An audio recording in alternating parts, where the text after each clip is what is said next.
Pedro con sus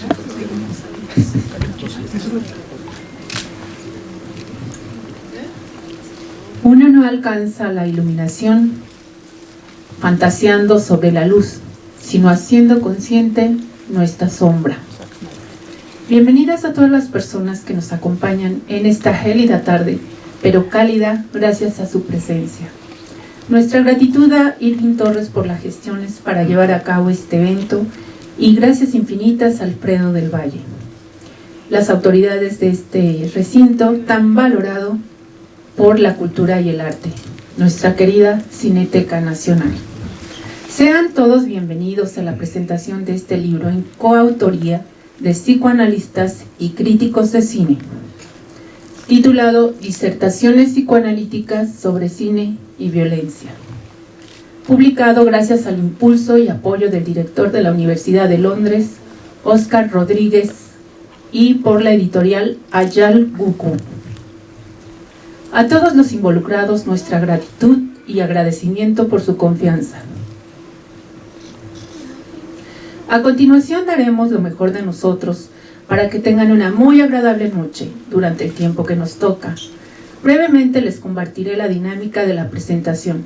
Primero leeré la semblanza de cada uno de ellos para darles la palabra. Posteriormente nos acompañan aquí. ¿Se fue el sonido? Ahí está. Los editores de editorial Ayal Guku, quien subiría también a darnos unas breves palabras. Ay, perdón, ya me estoy poniendo nerviosa. Antes de iniciar, les comento que inicié con la frase del psicoanalista Carl Jung: uno no alcanza la iluminación fantaseando sobre la luz, sino haciendo consciente la oscuridad. Porque sabemos que las funciones del cine para los espectadores y para quienes lo hacen es una forma lúdica, afable, para revelar la oscuridad del ser humano. Ahí vemos lo más monstruoso, tanto como lo ominoso, así como lo repulsivo, como lo asombroso, es decir, lo prohibido socialmente. La oscuridad remite a la prohibición, la transgresión, pero justo eso es lo que nos llama la atención. El poder ver en la pantalla grande lo que en la realidad no podemos vivenciar. Sabemos que también convergen los eventos históricos e íntimos, romance, melodrama, tragedias, acción. En pocas palabras, es el lugar donde se subliman todos los deseos. Por tanto, en el cine no hay maldad. Lo que hay es la luz, haciendo evidente lo que sin el cine permanecería en las sombras. Sin más preámbulo, a continuación leeré la semblanza de nuestro docente, coautor, crítico de cine, Pedro Paunero, que por cierto, gracias a él, conocimos a Irving Torres y también a otro de los autores que nos acompaña, Ricardo Guzmán. La simulación de otra realidad en el cine es la simulación similar a la de los sueños. Pedro Paunero es biólogo terrestre, escritor y crítico de cine, colaborador en varios medios impresos y electrónicos especializados en cine, coautor en el libro Dos amantes furtivos, cine y teatro mexicano, coordinador por el investigador de cine, productor y director Hugo Lara, socio del PIC, que es Periodistas Iberoamericanos de Cine, que reúne críticos de cine, publicistas, programadores y gestores de eventos fílmicos, tanto en España como en Portugal y América Latina, con práctica docente sobre crítica de cine en nuestra querida Universidad de Londres, votante extranjero de los Globos de Oro en el 2022 y 2023. Recibámoslo con un fuerte aplauso.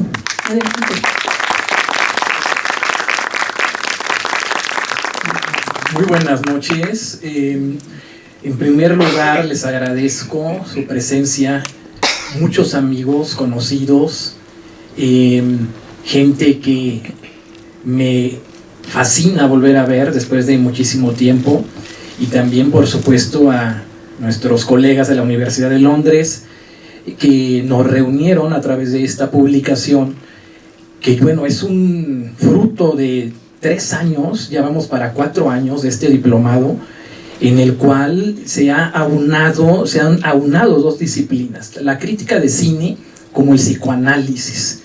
Y bueno, quien ha sido responsable de coordinarnos a través de todo este tiempo ha sido nuestra querida Alma, a quien también agradezco el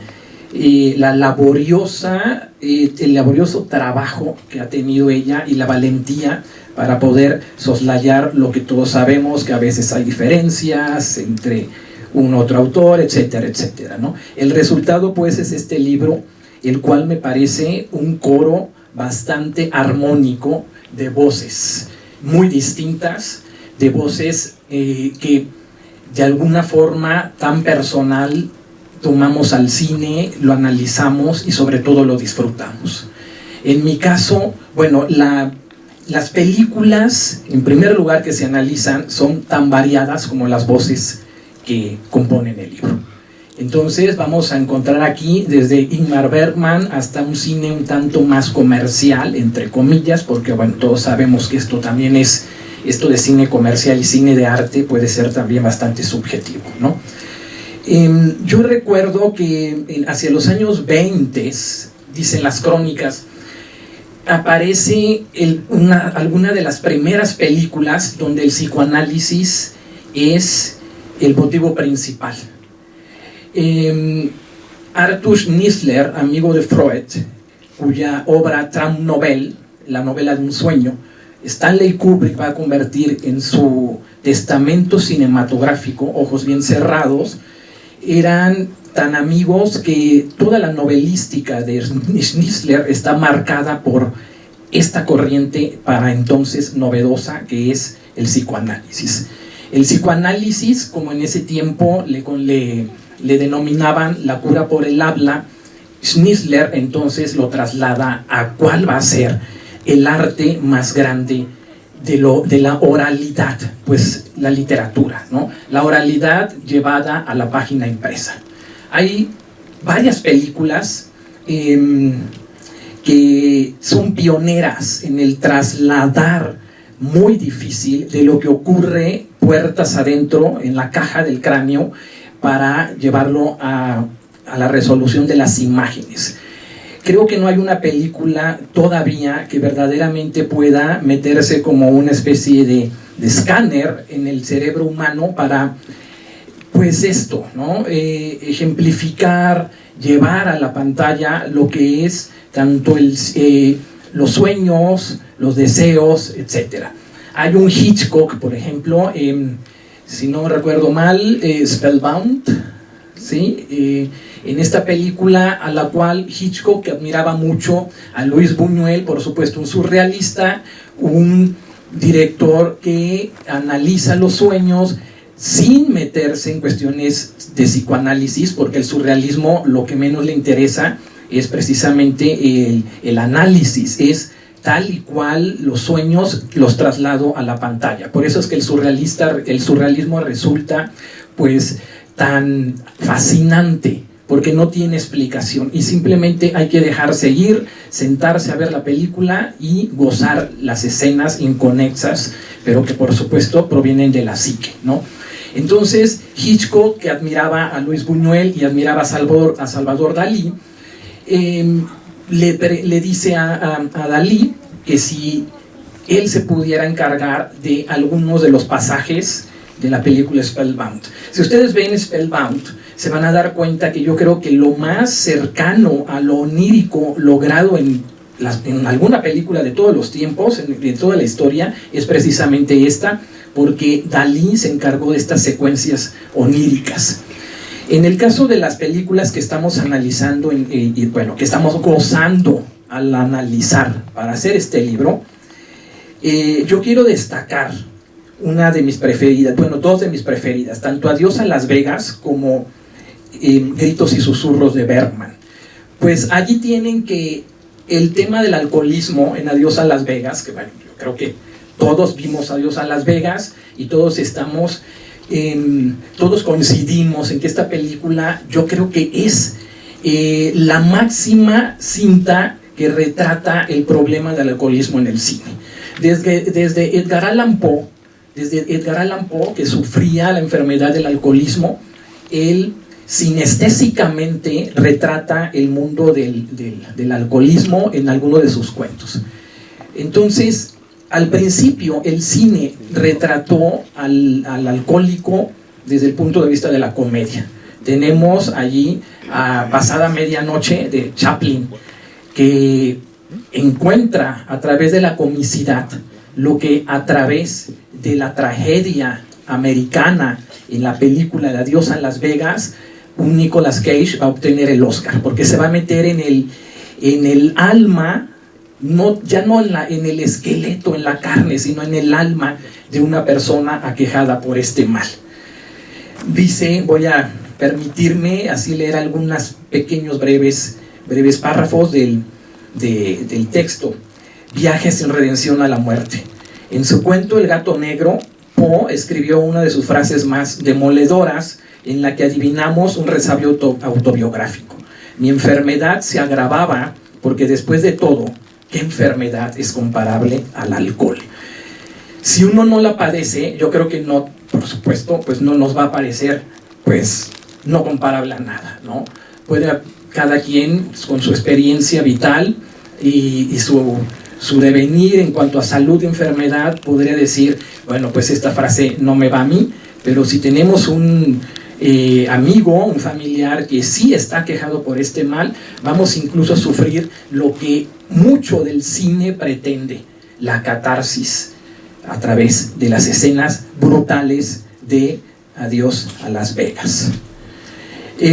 Fíjense que el cine, el retrato del alcohólico en el cine, como les decía, pues ha fluctuado desde la comicidad hasta que a mí me parece el epítome de todo el alcoholismo en el cine, pasando por películas como Días de Vino y Rosas de Blake Edwards. ¿Quién es Blake Edwards? ¿Alguien sabe quién es Blake Edwards? Famosísimo, pero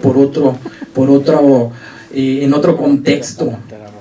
Allí mis colegas. ¿Quién es Blake Edwards? A ver, ¿quién quiere?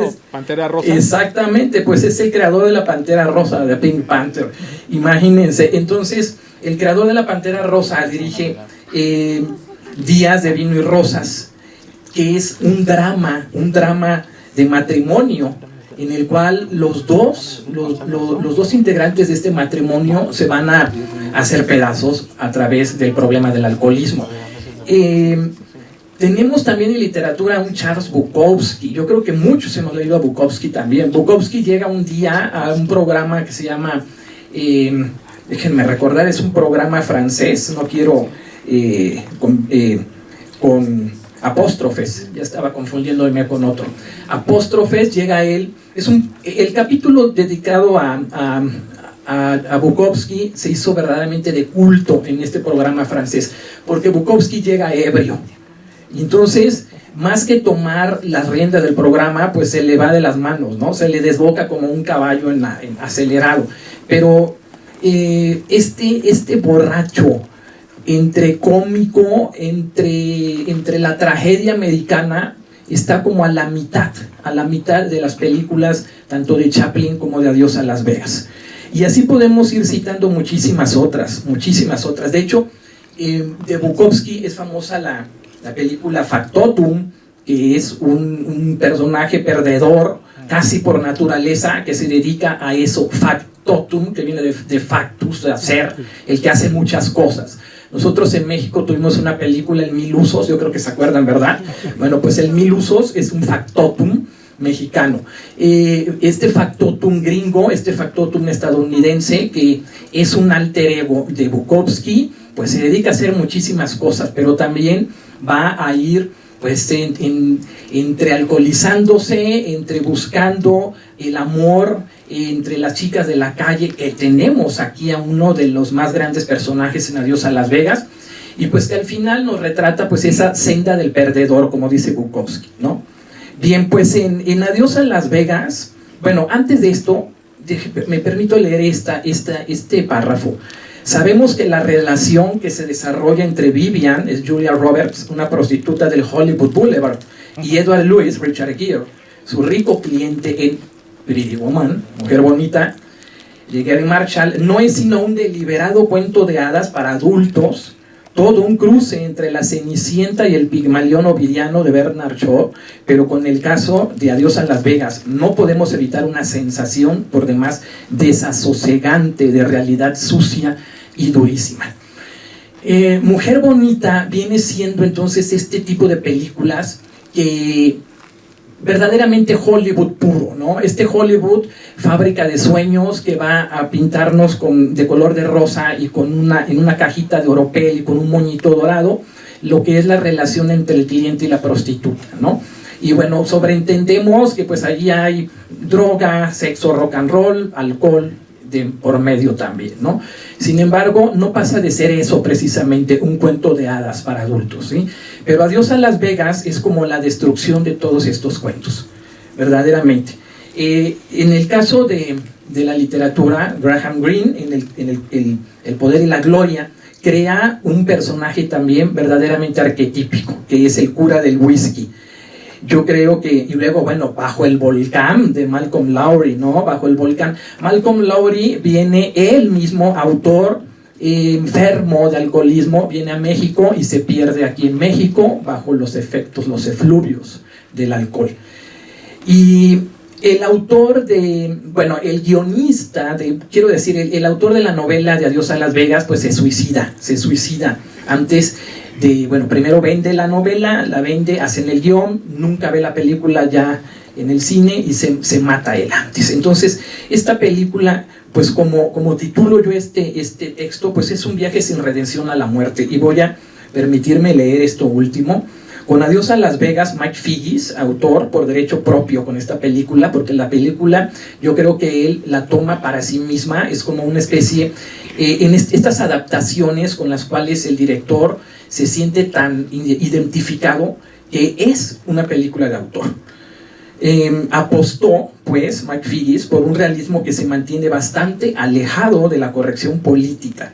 El final, cuando Ben muere, mientras Cera, esta amante dinero mediante, lo masturba, en el cual no se juzga a los implicados del drama, sino que se muestran, se exponen tal como son, seres entregados a la muerte sin redención posible en un mundo que por otro lado ofrece pocas opciones para ello. Esto es, pues, Adiós a Las Vegas.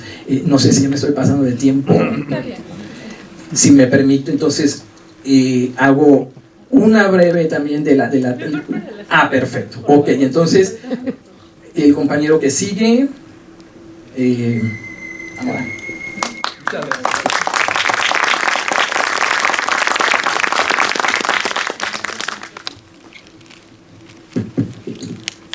La sombra de la que habla Jung es la compensación de lo inaceptable conscientemente. Amoreco Nerlas Vázquez es investigador con práctica psicoanalítica en la Ciudad de México. Es docente en la Universidad de Londres desde el 2020 a la fecha. Fue uno de los coordinadores en el Seminario de Interlocutores Contemporáneos del Psicoanálisis en la Facultad de Psicología de la UNAM. Sus investigaciones están centradas en la clínica ligada a la cotidianidad del sufrimiento, del pensamiento político contemporáneo, las nuevas tecnologías y el arte.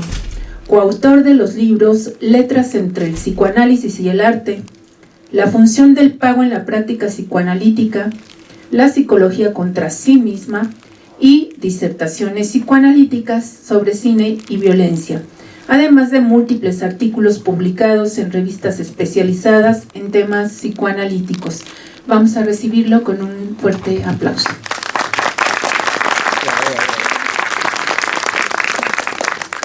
Muchas gracias, muy buenas noches a todas y todos. Muchas gracias a la Cineteca, este espacio que, pues sí puedo decir que la primera memoria que tengo de ir al cine es precisamente aquí en la Cineteca, es, digamos, el pensamiento inmediato. Y bueno, pues es prácticamente una como cita ciega, ¿no? ¿Qué es esto de de cine y psicoanálisis, ¿no? ¿Por qué se encuentran? Y si bien ahí Pedro nos mencionó estos puntos de donde tiene este encuentro, pues exactamente desde la amistad de Freud con esta persona, me gustaría mencionar también otros, porque coinciden, tienen una serie de coincidencias bastante interesantes, ¿no? Son, digamos, contemporáneos en cuanto que están en la misma época, ¿no? En cierta manera, su nacimiento son contemporáneos. Precisamente cuando Freud y su amigo Joseph Breuer publicaban estudios sobre la histeria en 1895, en ese mismo año se hacía la presentación de la primera película filmada por Louis Lumière, ¿no? Y bueno, ¿qué es digamos, como citas ciegas que pueden tener el psicoanálisis y el cine? ¿Cuál es exactamente ese punto, digamos, en común? Pues en cierta manera lo que a veces se llama como los misterios de esta sala oscura, ¿no? Que tiene que ver con temas que han apasionado tanto a los cineastas como a los psicoanalistas, por ejemplo, exactamente el sueño y el sexo, ¿no? Esas en cierta manera serían los elementos, los misterios que vemos proyectarse exactamente en estas salas oscuras. Y bueno, Freud insistía mucho que los psicoanalistas teníamos que tener una formación vasta en, digamos, las ciencias humanas y las ciencias sociales, ¿no? Él insistía mucho a sus colegas que tenían que tener al menos conocimientos en literatura, en mitología, ¿sí? Y sobre todo en arte, ¿no? Por su parte, otro psicoanalista francés, Jacques Lacan, también insistía mucho a sus alumnos que tenían que formarse en la lingüística, por ejemplo, en la lógica, en las matemáticas. Y, por ejemplo, a diferencia de Freud, que no veía mucho cine, Lacan sí, y de hecho comenta varias películas de sus contemporáneos en su seminario, insistía que exactamente en el cine había algo que en cierta manera nos señalaba un desplazamiento, ¿no? Si antes los temas de Eros, el tema del amor, lo podemos encontrar en la literatura, Lacan ya advertía que ese tema se había desplazado exactamente a la pantalla, al cine, ¿no? Y en ese sentido, pues vemos cómo él utiliza exactamente las películas, por ejemplo, El Imperio de los Sentidos, para hablar de una manera muy específica del goce femenino, ¿no? Este goce que puede ir de una manera más ilimitado, más violento, que se puede encontrar en una posición masculina, y que por lo tanto esta lectura que hace Lacan de esta película le permite hacer una reformulación, por ejemplo, de una erótica femenina, pero que se lleva a un extremo, ¿no? Entonces, en ese sentido, ¿por qué los psicoanalistas tenemos que ver películas o comentarlas, ¿no? Hay aquí en México muchos cineclub, cine debate de las escuelas de psicoanálisis comentando películas. En cierta manera, lo que me gusta de este proyecto en el que hemos estado durante 3 años es que no solamente hemos sido los psicoanalistas los que estamos comentando las películas, sino que los acompañamos pues con personas que realmente conocen de cine, porque bueno, a veces, y esto lo advertía Freud, ¿no? Uno no tiene que hacerse de artista o de crítico de arte, ahí donde pues los poetas, los cineastas están pues en cierta manera súper adelantados, ¿no? Y en ese sentido ha sido una contribución muy importante este encuentro que hemos tenido los psicoanalistas y los críticos de cine. Por eso que la experiencia que ustedes pueden tener al leer este texto es, digamos, 2 visiones, 2 puntos de vista, 2 perspectivas, ¿no? Por una parte, todo lo que nos puede aportar la crítica cinematográfica en cuanto a elementos históricos, elementos fílmicos, y la otra, una lectura, por ejemplo, de estas violencias contemporáneas que pues abarcamos en el texto varias facetas, ¿no? Puede ser la violencia en los vínculos amorosos, por ejemplo, yo comento la película de Luna Amarga, precisamente para ir más allá de estas lecturas a veces muy obvias o fáciles, de que bueno, fue una relación amor-odio. Sí, pero en cierta manera, ¿qué dice el psicoanálisis al respecto a esa posición que desencadena la violencia precisamente en la dimensión erótica, ¿no?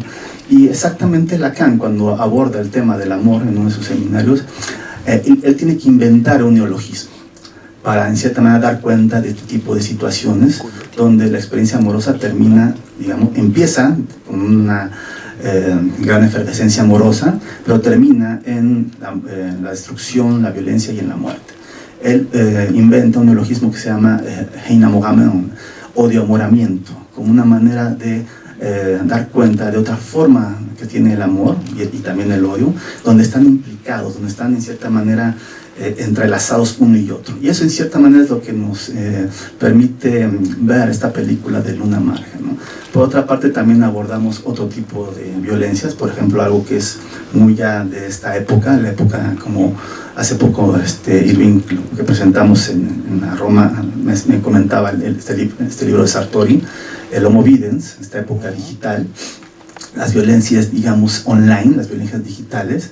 Comentamos en este texto dos films que tienen que ver mucho con esta época pues digital, de las redes sociales, que es la de El Odiador, Hater, y La Habitación Suicida, ¿no? Que son films que abordan exactamente cómo pues la violencia se desencadena en las redes sociales, en todo lo que es esta relación imaginaria, especular que puede crear una persona al generarse un avatar, a tener un vínculo, digamos, un lazo erótico con alguien en la red, y todo eso que desencadena este narcisismo potencializado muchas veces por, digamos, esta dimensión imaginaria, ¿no? Y por otra parte, pues esta violencia que se desata, por ejemplo, ahora que vamos a entrar a este clima político, este clima de las campañas políticas, de la guerra sucia, la de El Odiador exactamente aborda cómo un joven pues entra a una compañía de marketing psicopolítico precisamente para generar odio y se hace un experto.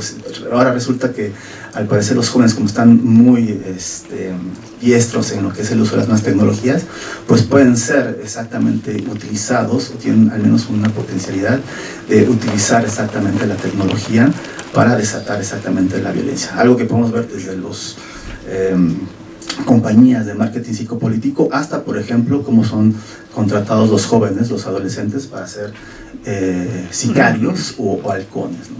Y otro de los films que comentamos es, por ejemplo, si bien no es una violencia directa o física, pero sí tiene que ver con una violencia emocional. Esto es algo que comentamos hace poco Irving y yo en la presentación que tuvimos en la Roma, que es la de Her.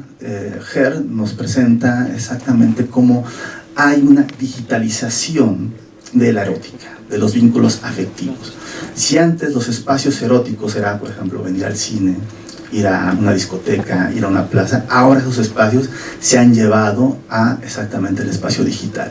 Y eso finalmente está teniendo consecuencias en pues, nuestro orden sensitivo, en nuestra subjetividad, nuestra manera de vincularnos, ¿no? Y bueno, en ese sentido, pues les agradezco mucho la asistencia hoy. Ojalá puedan compartirnos también sus preguntas al respecto más al rato. Muchas gracias. Yeah.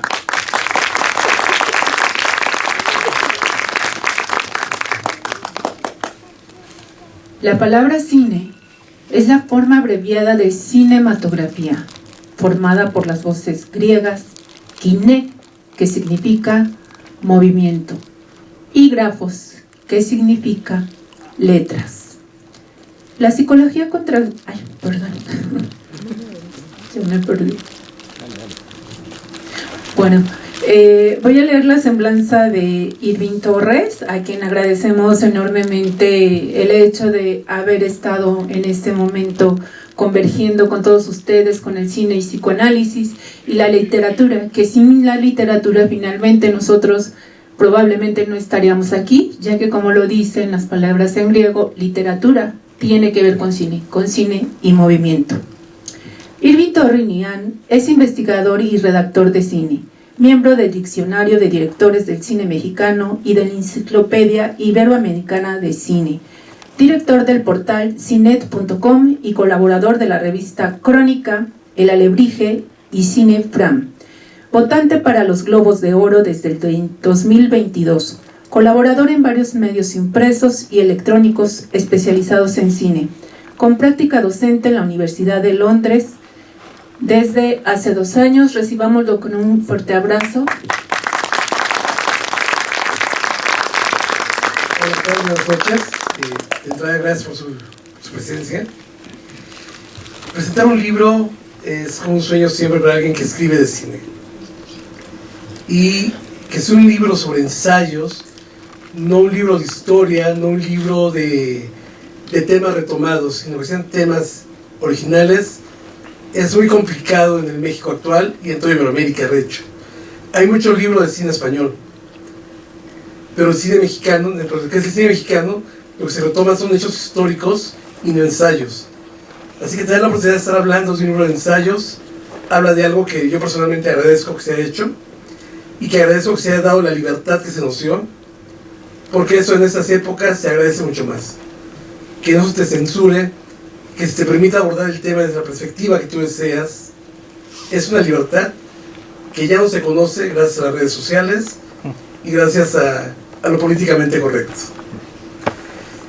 Que este libro se presente en Cineteca es algo para agradecer. La Cineteca es la casa, es mi casa. Así que de entrada, gracias por venir a mi casa a esta presentación. Es la casa de muchos de los que están sentados frente a ustedes aquí enfrente. Es la casa de todos los que amamos el cine. Y traer este libro aquí no es un alarde de escribimos un libro. Es un agradecer a este lugar, a esta institución, lo que significa y simboliza. Presentar un libro de cine en Cineteca es un aplauso al alma y es un aplauso a la misma Cineteca. Porque creo que todos los que estamos aquí en la mesa enfrente y muchos de los que están ahí frente a nosotros han pasado por sus salas, han visto películas, han debatido, han llorado, han peleado, han sufrido y como ahorita vienen a gozar. Un libro de ensayos de películas combinados con psicoanálisis es una rareza que se debe de aplaudir y se debe de aprender, no sin H, con la H intermedia, de aprender. Porque es muy fácil leer en internet muchos ensayos de personas que se dicen que saben de cine, que se dicen influencers, que lo único que influyen es a nadie, porque ni a sus madres influyen, pero hablar de cine por personas especialistas a veces es complicado. Este libro tiene una virtud, y no es que nos actemos de ser especialistas, sino es que está hecho con un lenguaje coloquial también. Un lenguaje para que cualquiera pueda acceder a él, lo pueda leer y pueda jugar con lo que decimos. Lo que se dice del libro no es la palabra de gente de piedra, no es la palabra de gente de hace 20, 30 años que decía mi palabra es inamovible y es la que tiene que seguirse. Somos gente muy joven en ese sentido dentro de lo que es la crítica de cine, que estamos proponiendo cosas diferentes y cosas nuevas. Así como tenemos a Fernanda Solórzano, que nos habla del último tango en París. Tenemos a Ricardo, que nos habla de El laberinto del fauno. Tenemos a Pedro, que nos habla de Bergman, como hemos visto.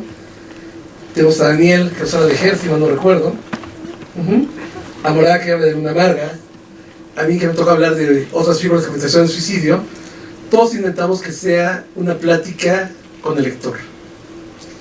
Y no es una plática donde estamos retomando viejas ideas solamente.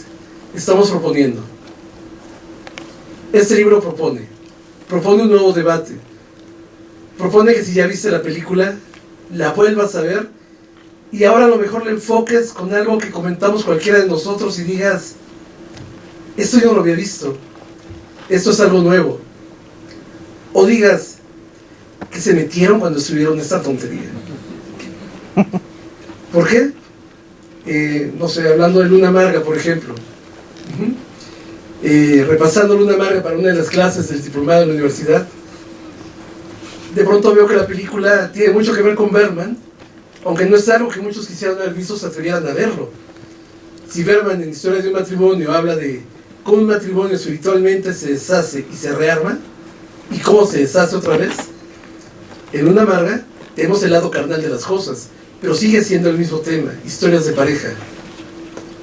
Estamos proponiendo, estamos haciendo lecturas de películas conocidas, algunas no tanto, como La Intención del Suicidio. Hablamos de Madre con toda su carga religiosa. Se habla de Her con toda la cuestión de inteligencia artificial que estamos viviendo el día de hoy, que cuando se escribió el libro parecía algo muy lejano, que hace un par de años, cuando se acabó la pandemia, y que ahorita ya vivimos con ella. El futuro no llega mañana, el futuro llegó hace 2 días. Y pareciera que no nos enteramos hasta que pasa.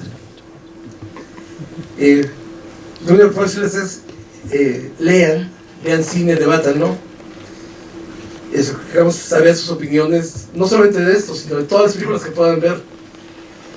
Ver una película no está completo hasta que la platicas con alguien al lado, hasta que te peleas con alguien porque esa persona no vio lo que tú viste, o hasta que abrazas a alguien porque esa persona vio lo mismo que tú. Y estando en la Cineteca, qué mejor lugar para celebrar el cine, la literatura y a los amigos. Gracias.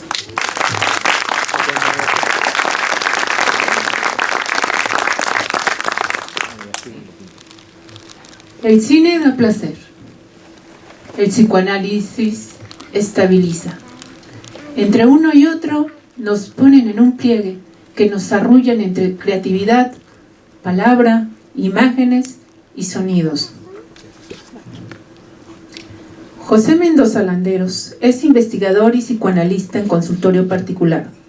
Cuenta con un doctorado en investigación psicoanalítica por el Colegio Internacional de Educación Superior, con estudios de postdoctorado en psicoanálisis por la Universidad Intercontinental, titulado de la maestría en psicoterapia psicoanalítica por el CIES, con licenciatura en psicología por la UAM y práctica docente en el CIES y otras instituciones educativas a nivel licenciatura y posgrado.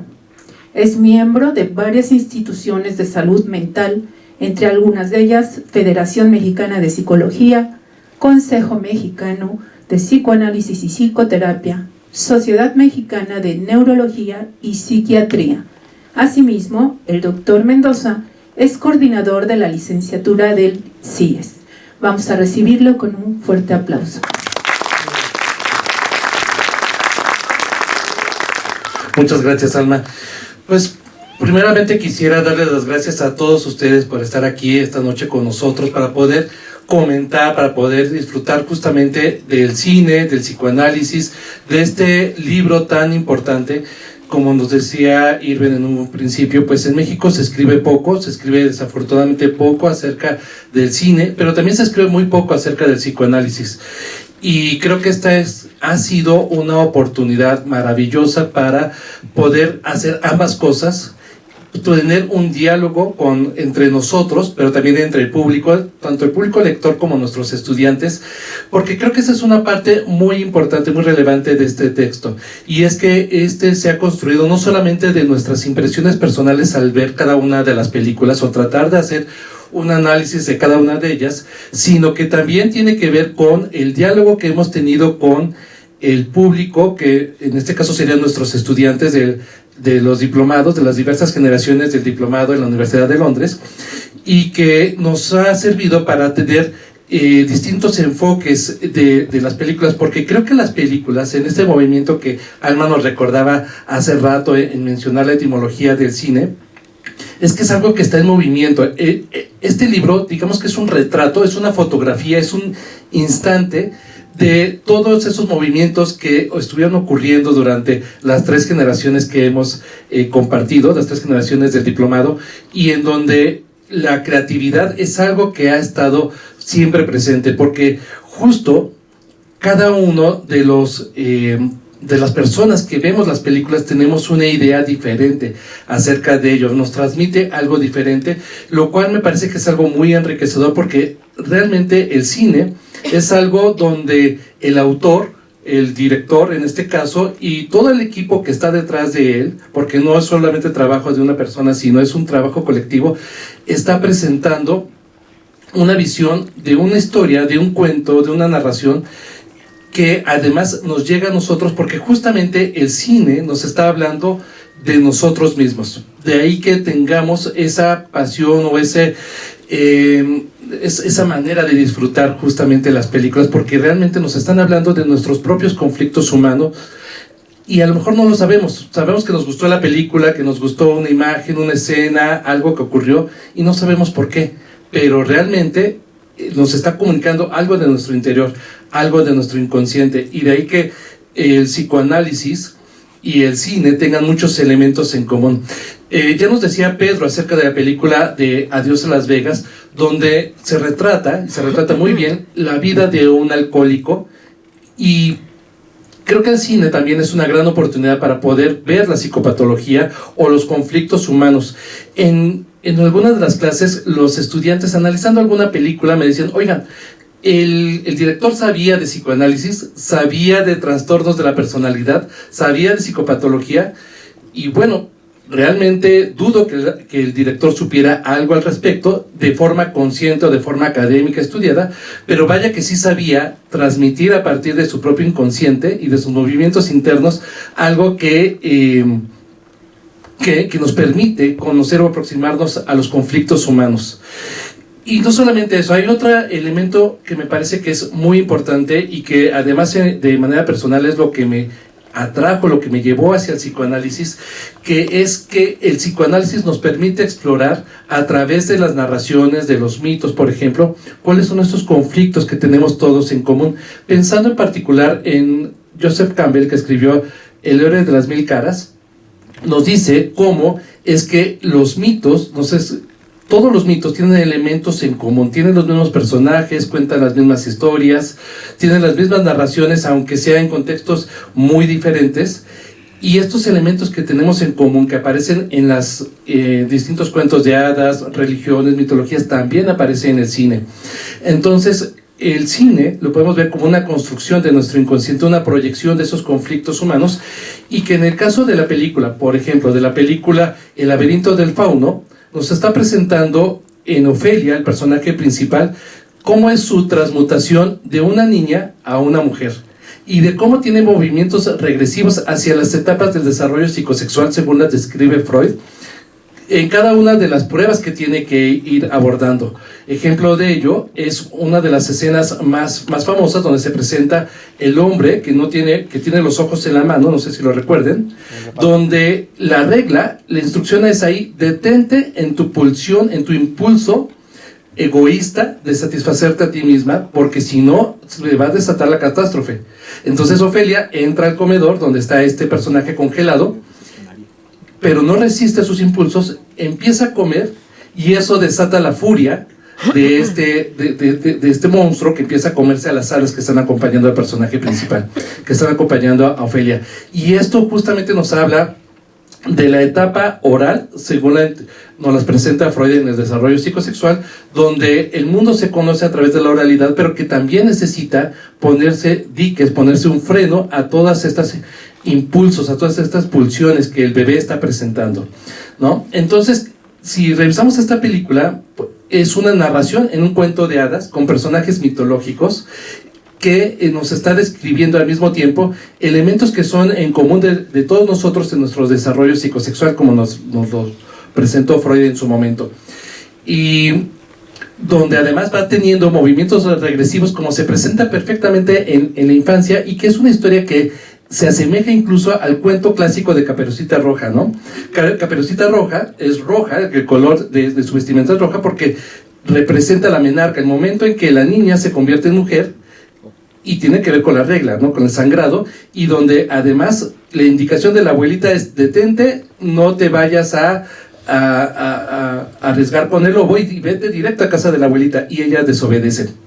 Es una advertencia, de la misma forma que ocurre en la película del laberinto del fauno, donde también al final todo se resuelve con un ritual de sangre, pero además también podemos rescatar en esta película las figuras mitológicas a las cuales el director Guillermo del Toro acude para presentarnos esta historia. Entonces tenemos la mitología ahí presentada, y tenemos estos conflictos de desarrollo psicosexual.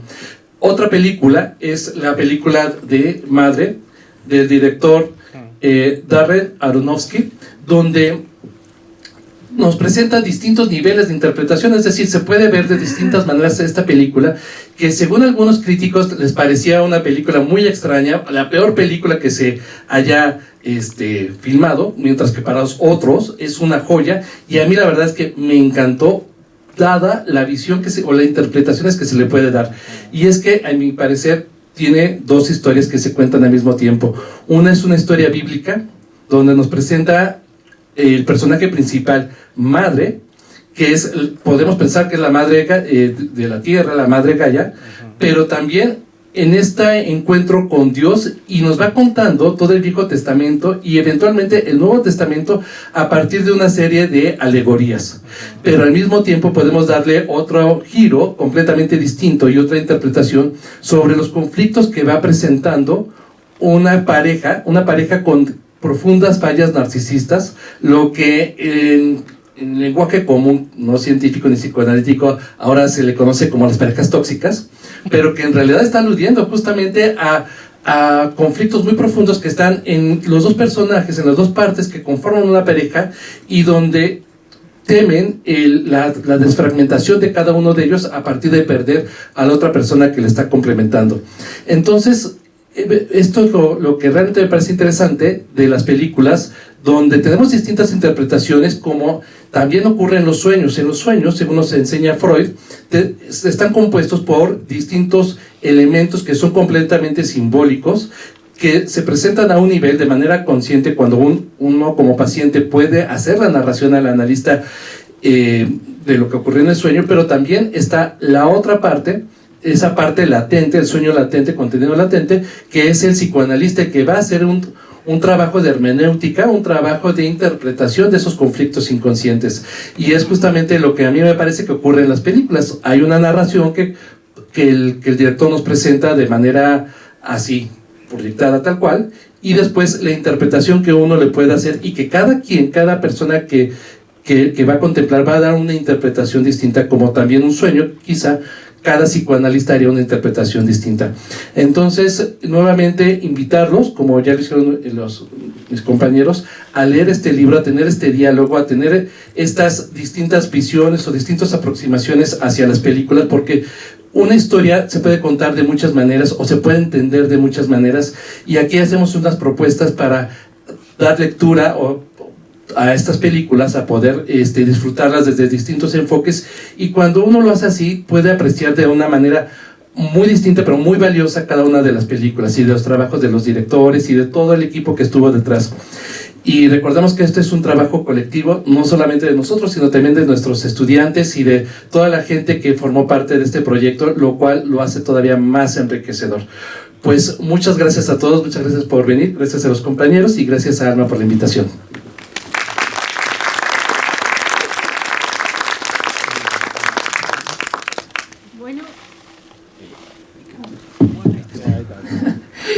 La verdad es que he querido hacer para ustedes algo muy formal, muy serio y todo eso, pero pues como bien dice el doctor Pepe, nos traiciona el inconsciente, y teniendo la fortuna de estar frente a estos monstruos buenos como los monstruos de Guillermo del Toro, que aparece aquí en la portada, que diseñó Edgar Neri, que infortunadamente no pudo venir el día de hoy, les voy a narrar alguna experiencia muy breve de cada uno de ellos para que, para compartirles algo más lúdico ad hoc al lugar donde estamos.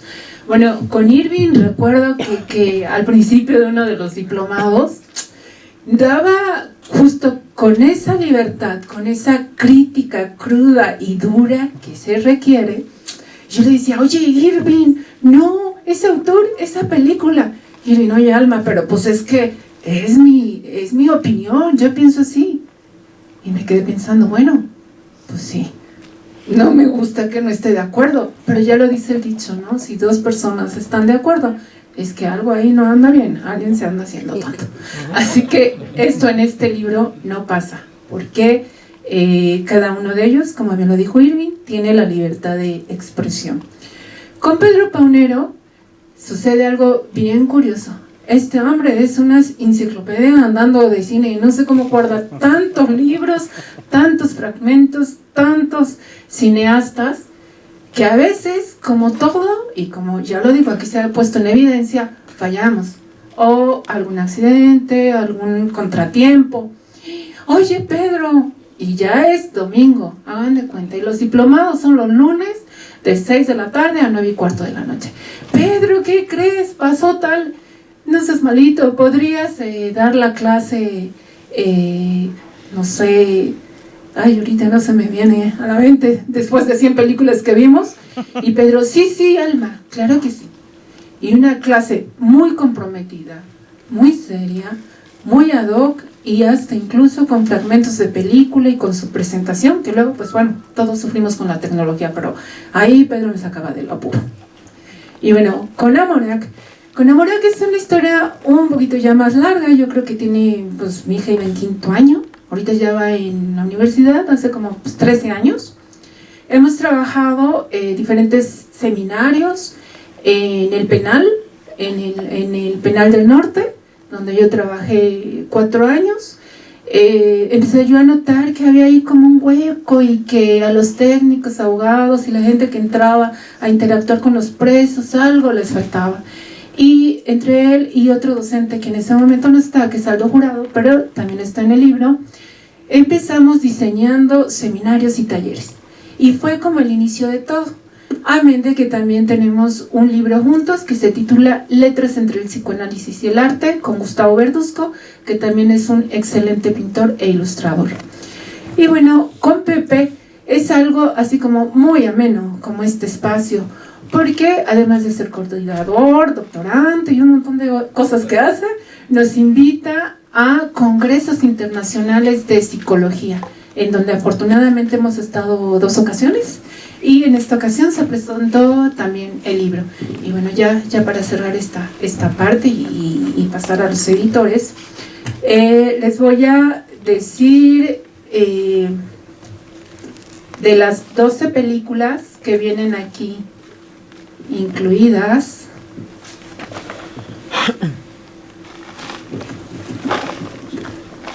Ay, bueno, y algo muy importante que se me había pasado es que Fernando Bañuelos escribió el prólogo de este libro. Infortunadamente no ha podido acompañarnos a ninguna presentación, pero da también una visión muy clara de lo que es finalmente la tecnología y cómo las letras salvan. Las letras salvan, aunque también a veces por fortuna nos pierden. Y bueno, las películas que vienen aquí incluidas son Adiós a Las Vegas, Betty Blue, que es una película que verdaderamente impacta, El laberinto del fauno, El último tango en París, Ella, Gritos y susurros, La habitación del suicidio, Lolita, la controversial Lolita, como siempre, Los muchachos no lloran, que por cierto por acá está el coautor de Lolita, Gustavo Guzmán, Luna Amarga, Madre y El odiador. Son 22 ensayos, 12 de cada uno, 12 son de crítica de cine y 12 son de psicoanálisis.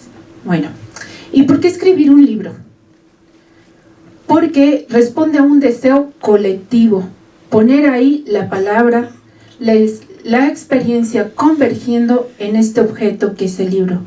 Y este libro finalmente no es solo el hecho de ser leído, de que gocemos o nos enojemos al estarlo leyendo, sino finalmente el libro para nosotros resulta algo mágico, resulta algo que une y que viaja. Y esperamos que sea así para ustedes también. Bueno, Ayal Gugú es una editorial mexicana creada por Ilse Álvarez y Awen Life Galman. Sus letras salieron a la luz durante momentos críticos de pandemia, con la intención de generar un espacio para la divulgación de textos creativos y con calidad, con estructura organizacional capaz de brindar servicios de manera integral, confluyendo entre creación, edición literaria, edición técnica, ilustración, impresión y distribución y venta de libros, conformado por especialistas que suman más de 50 años de experiencia en diversas áreas del proceso editorial para acercar a los autores y lectores obras innovadoras y contemporáneas de escritores de habla hispana. Solución alternativa para escritores, investigadores o autores que buscan plasmar sus sueños en un libro. Ha tenido colaboraciones y coediciones con otras instituciones y editoriales independientes a nivel nacional e internacional. Vamos a invitar a una de las fundadoras de la editorial, Ilse Álvarez, para que nos regale unas palabras. Bravo, bravo. Ahora sí, vamos con un abrazo. Bueno, muchas gracias a todos por estar aquí, pero sobre todo pues a los autores y organizadores de este libro.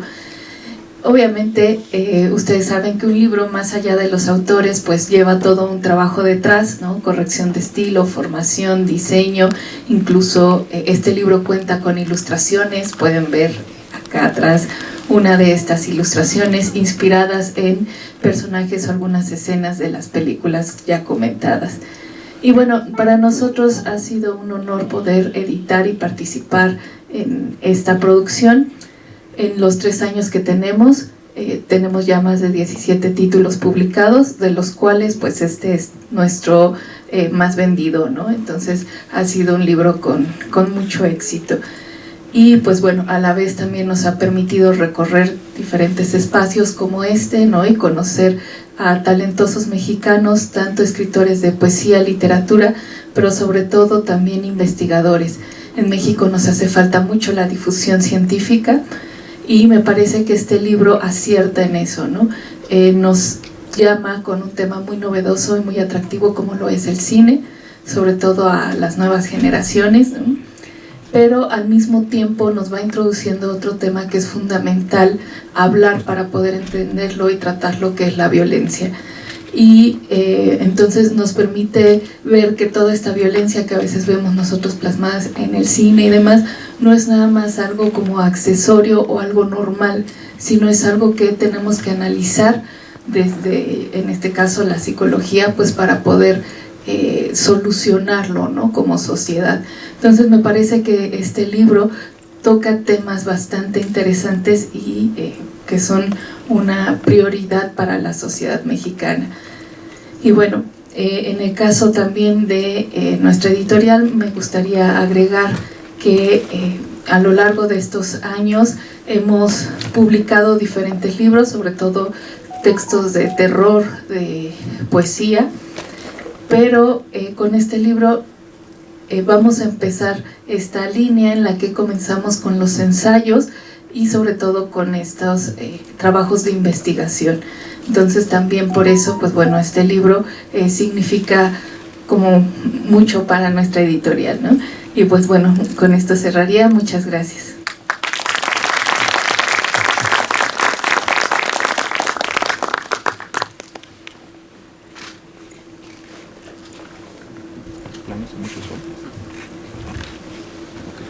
Gracias, perdón. Pues miren, la verdad estoy muy emocionado de estar aquí. Siempre me ha gustado mucho el cine y además me fascina el psicoanálisis. Precisamente como cofundador de la editorial Hayal Guyú, estoy muy feliz. Mis primeros escritos, los primeros escritos publicados con apoyo de la maestra Ilse en esta editorial, son justamente sobre terror. Y algo que encuentro mucho y fascinante del terror es la capacidad que, por ejemplo, el cine tiene para plasmar en las imágenes, a través de la música, a través de los guiones, etcétera, etcétera, los miedos más profundos que tiene el ser humano. Y precisamente creo que acompañado de esos miedos también está siempre el deseo, ¿no? Las dos partes más primitivas y más profundas e íntimas del ser humano son sus propios miedos y sus deseos. Entonces, a través de estos libros, de estos ensayos que nos permiten abordar sobre elementos esenciales como la violencia, sobre el inconsciente, como comentaban, con respecto a la sombra de Jung, pues me fascina poder ser parte de este tipo de investigaciones que nos permite comprender en esencia lo que es el ser humano, ¿no? Entonces, pues Hayal Guyú, la editorial, está muy contenta de poder tener a este tipo de investigaciones y a estos autores y autoras que nos permitan ver más allá de lo que nos permite la pantalla y ver lo que está detrás, ¿no? Ver lo que está en el alma humana. Muchas gracias.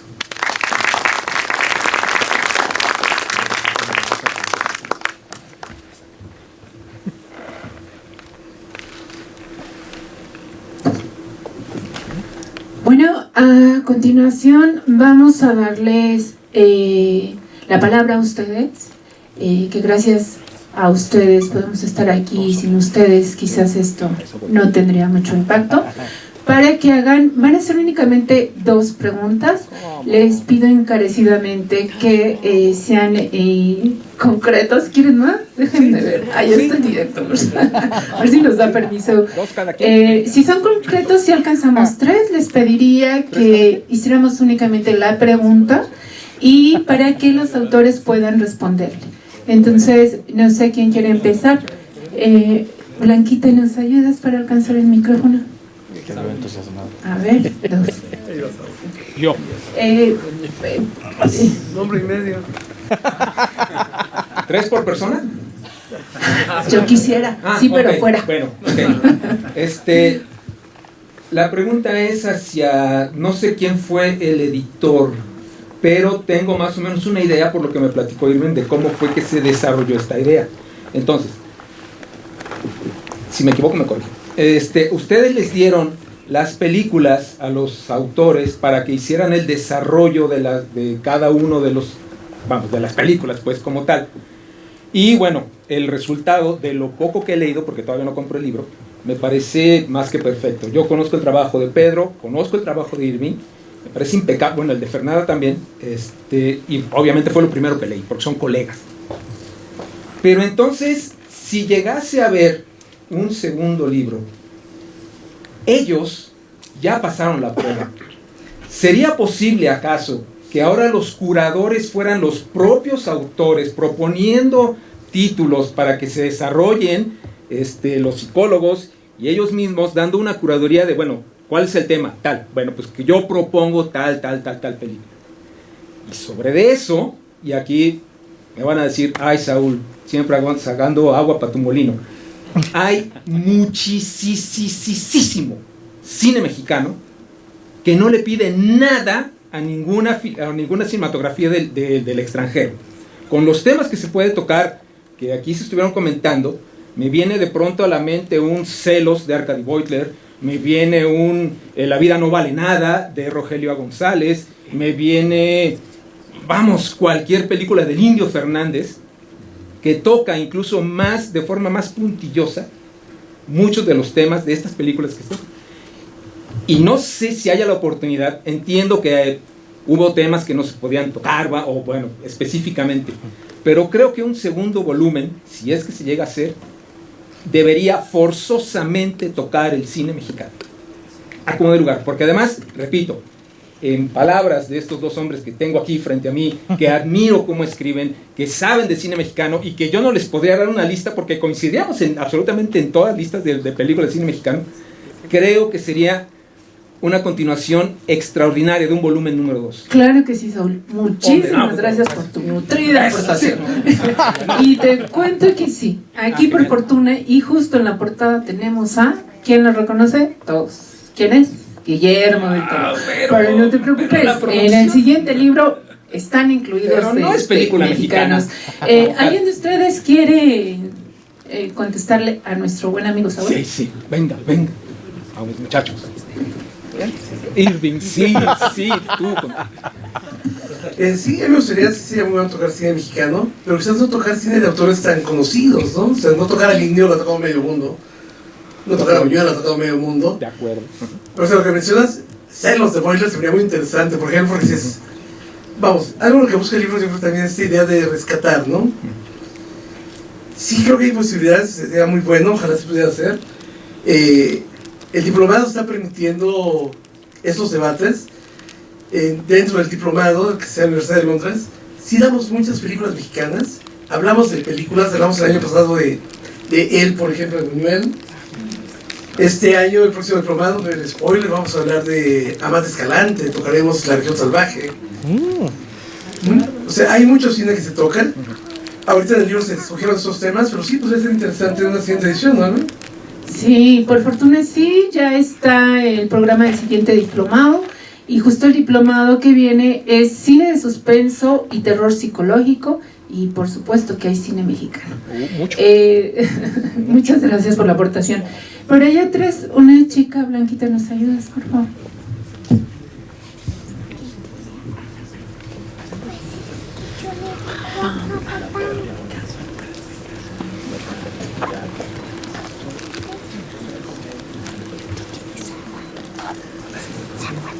Gracias, buenas noches.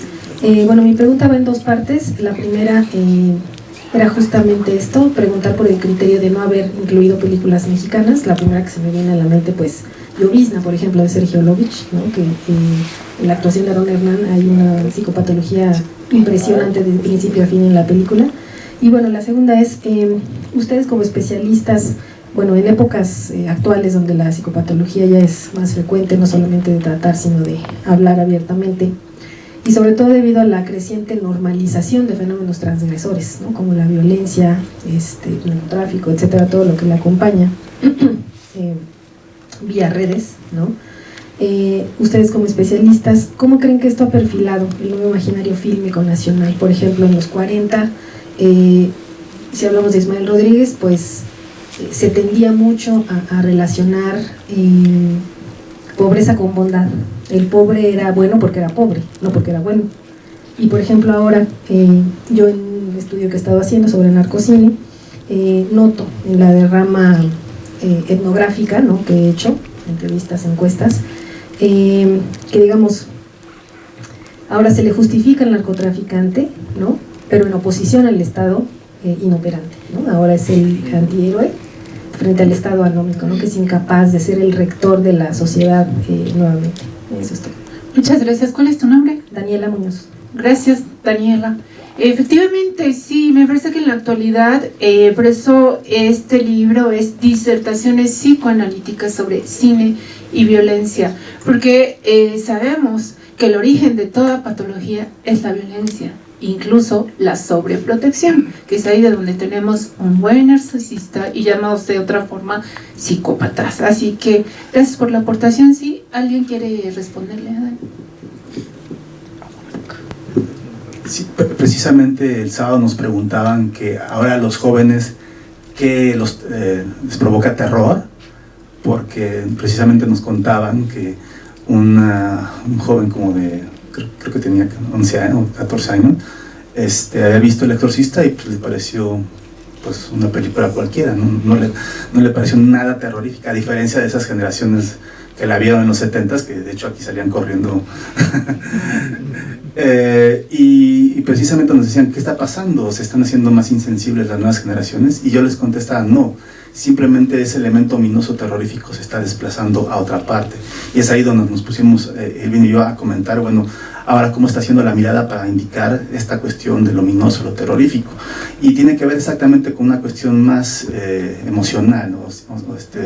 De un terror emocional, donde, por ejemplo, yo mencionaba que ahora lo que tienen terror los jóvenes es nombrar las cosas, es nombrar, por ejemplo, si tienen una relación, si tienen un noviazgo. Sí, y sobre todo lo que tú mencionas, Sirven, de que ahora no quieren los jóvenes que en las series, por ejemplo, se den besos o hay un encuentro sexual.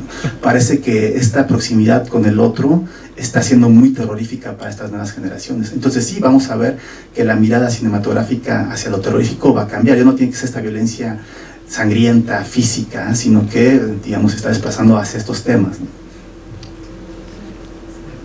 Sí, bueno, creo que para mí no existe una película sobre narcotráfico que no sea exploitation, que no sea de explotación. Existe el cine de explotación que en teoría está llamando la atención sobre aquel tema que está explotando. Es una película, bueno, exploitation, el cine de explotación hay de todos los tipos, desde explotar el tema del salvaje que iba en moto, etcétera, etcétera, el teensploitation, la explotación del adolescente, bueno, lo que se te ocurra, ¿sí? Pero el mexploitation en específico, así como el blaxploitation, Estados Unidos es sobre los afroamericanos, pues el mexploitation explota lo mexicano.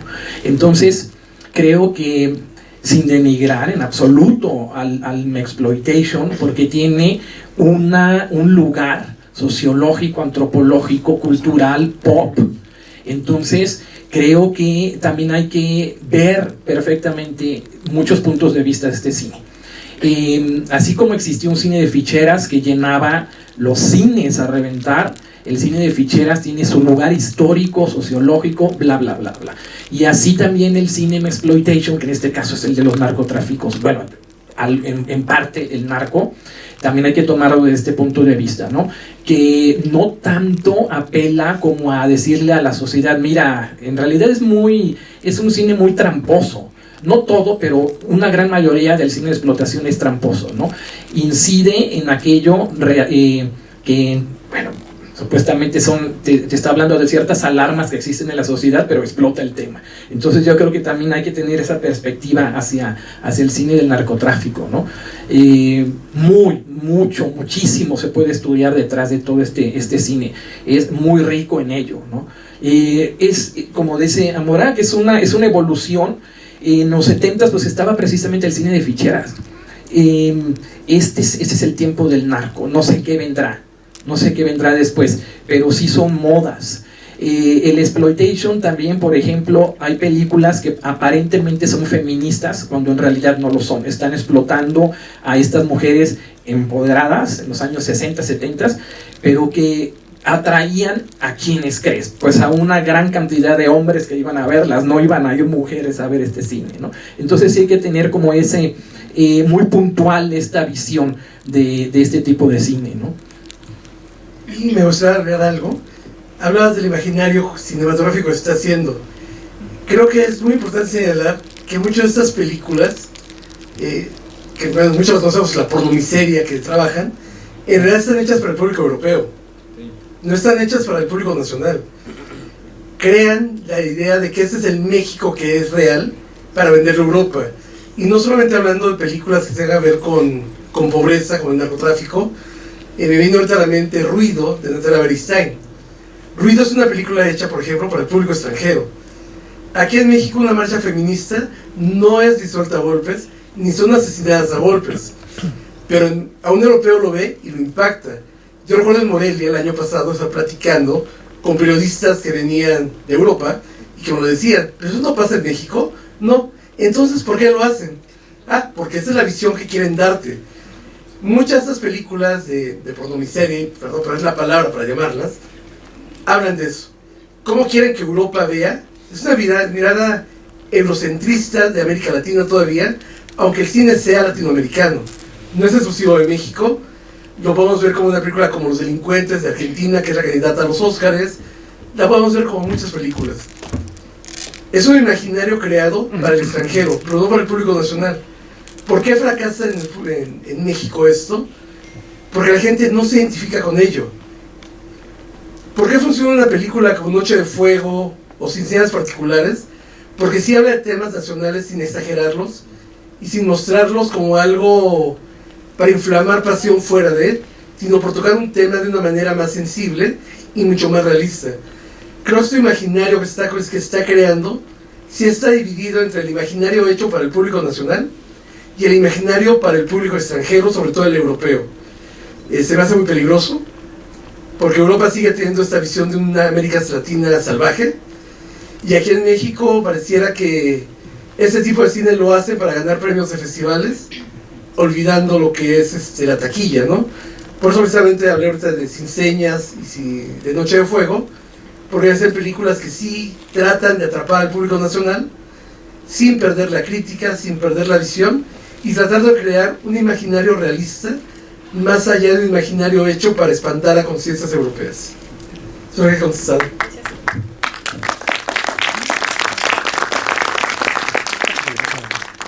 Bueno, me gustaría también comentar rápidamente que hay un autor que es Diego Gambetta, un italiano, que desarrolla mucho, porque esta idea de que tanto la mafia, bueno, ya la mafia, acá el narcotráfico, se le ve como este antihéroe, y es en este libro de la mafia siciliana, El negocio de la protección privada, y bueno, ahí va desarrollando cómo se va quebrando esta confianza entre la sociedad y el Estado, y en ese nicho es donde el narcotráfico, o bueno, la mafia en el caso siciliano, empieza a ganar esta fuerza. Entonces, bueno, recomiendo este libro.